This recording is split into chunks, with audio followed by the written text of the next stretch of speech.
రాకాలోకంకి స్వాగతం. ఈ కంటెంట్ మీకు నచ్చినట్టయితే లైక్ చేయండి, మీ బంధుమిత్రులకు షేర్ చేయండి.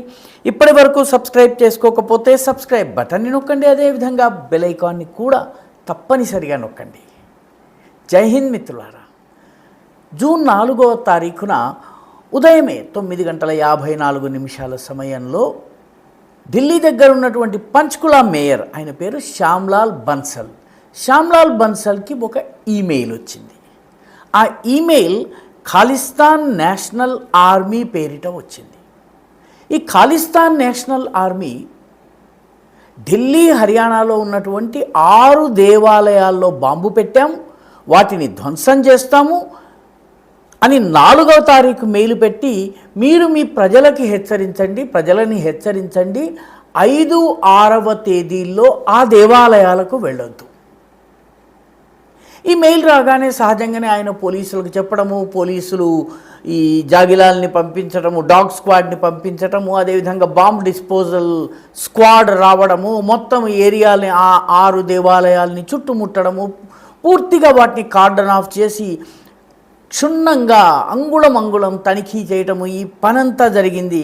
ఈ పనంతా జరిగిన తర్వాత వాస్తవానికి బాంబు లేదన్నటువంటి విషయం తేలింది.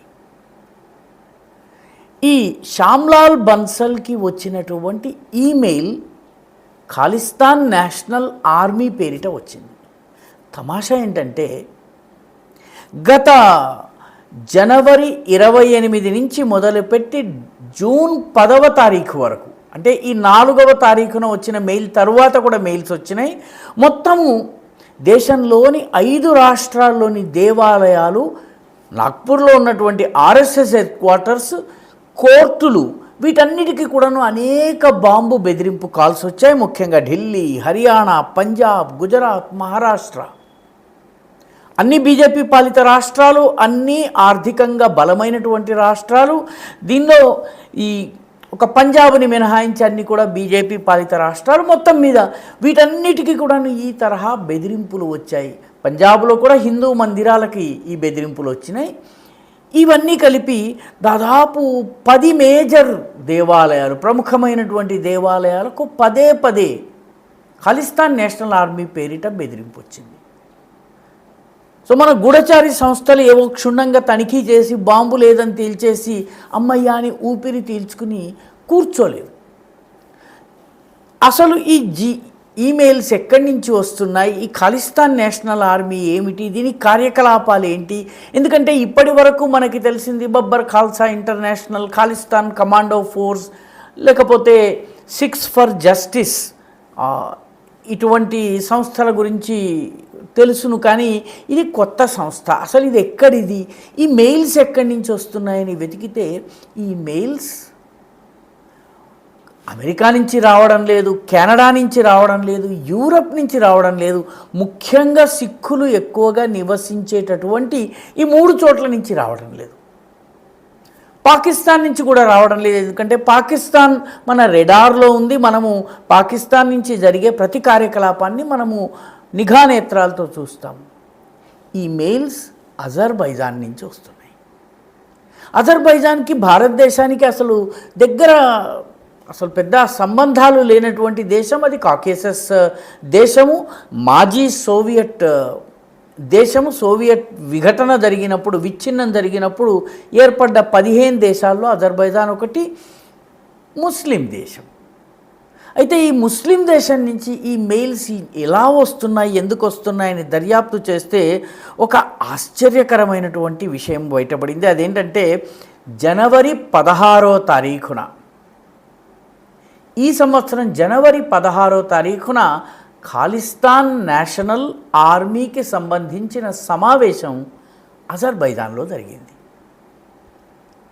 గూఢచారి వర్గాలకు ఈ విషయం తెలియగానే ఒక్కసారి కళ్ళు పెద్దవైనాయి. ఎందుకంటే అజర్బైజాన్కి ఖాలిస్తాన్ ఉద్యమానికి ఏమిటి సంబంధం? 6 ఫర్ జస్టిస్ కావచ్చును, బబ్బర్ ఖాల్సా ఇంటర్నేషనల్ కావచ్చు, ఖాలిస్తాన్ కమాండో ఫోర్స్ కావచ్చును, ఈ సంస్థలకి చెందినటువంటి అమెరికాలో, కెనడాలో, యూరోప్లో ఉన్నటువంటి ప్రతినిధులందరూ కూడాను, పాకిస్తాన్లో ఉన్నటువంటి ఖాలిస్తానీ ఏజెంట్లు కూడాను, అంటే ISI తొత్తులుగా పనిచేసేటటువంటి ఖాలిస్తానీలు కూడా ఈ అజర్బైజాన్ సమావేశంలో పాల్గొన్నారు. వీళ్ళందరూ కలిసి ఈ 3 సంస్థలు Babbar Khalsa international, Khalistan commando force, లేకపోతే 6 ఫర్ జస్టిస్ ఇప్పటికే నోటెడ్ అయిపోయినాయి. వీటి కార్యకలాపాలపైన భారతదేశం నిఘా పెరిగింది, దౌత్యపరమైనటువంటి ఒత్తిడి పెరిగింది. ఆయా దేశాలలో ఈ సంస్థలపైన ఒత్తిడి పెరిగింది కాబట్టి ఈ ఖాలిస్తాన్ నేషనల్ ఆర్మీ పేరిట పని చేయాలని నిర్ణయించుకున్నారు. పనిని కూడాను కొద్దిగా మార్చి దేవాలయాల్లో బాంబులు పెట్టడము, కోర్టుల్లో బాంబులు పెట్టడము, ఆర్ఎస్ఎస్ కార్యాలయాన్ని టార్గెట్ చేయటము, అందులో బాంబు పెట్టడము, అంటే ఈ ఈమెయిల్ ద్వారా తమ యొక్క డిజిటల్ యాక్టివిటీ ద్వారా దేశంలో అయోమయాన్ని సృష్టించేటటువంటి ప్రయత్నం జరుగుతోంది. 100 ఫేక్ బాంబ్ కాల్స్లో ఒక్కటి నిజమైనా కూడాను, అక్కడ పేలుడు సంభవించి ప్రాణాలు పోయినా కూడాను ఈ దేశంలో అది పెద్ద సంచలనం అవుతుంది. ప్రజలందరి మనసులో అయోమయము, భయము వస్తుంది. దేవాలయాలకు వెళ్ళడానికి భయపడతారు.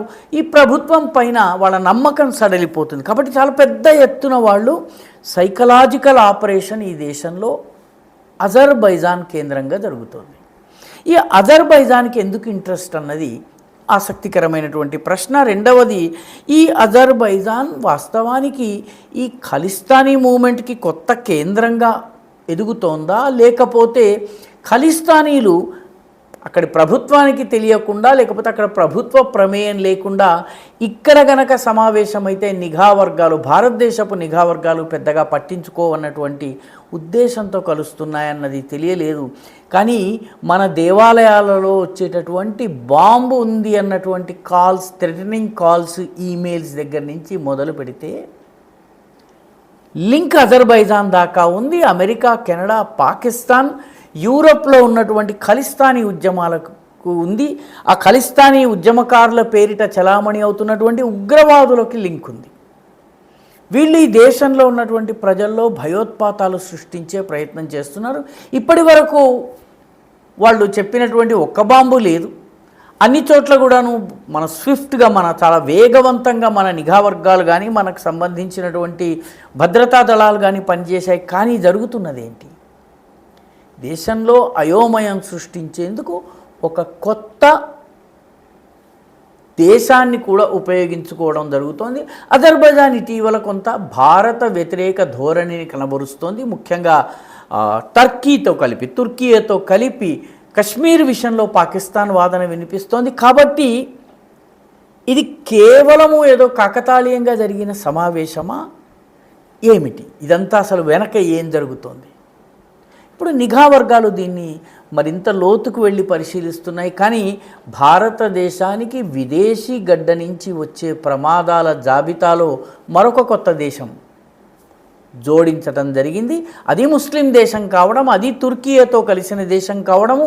తుర్కీకి, పాకిస్తాన్కి ఉన్నటువంటి సంబంధాలు కశ్మీర్ విషయం నుంచి అన్ని విషయాల్లో తుర్కీ భారత వ్యతిరేక ధోరణికి ఇటు పాకిస్తాన్, అటు అజర్బైజాన్ వంతగాళ్లలాగా, బుర్రకథలో వంతగాళ్లలాగా వ్యవహరిస్తున్నాయి. కాబట్టి మన నిఘా వర్గాలు ఇప్పుడు అజర్బైజాన్ పైన కూడా దృష్టి పెట్టాయి. ఈ వీడియో మీకు నచ్చినట్టయితే లైక్ చేయండి, షేర్ చేయండి, ఈ ఛానల్కి సబ్స్క్రైబ్ చేయండి. మీ అభిప్రాయాన్ని కమెంట్ల రూపంలో తప్పనిసరిగా పంపించండి.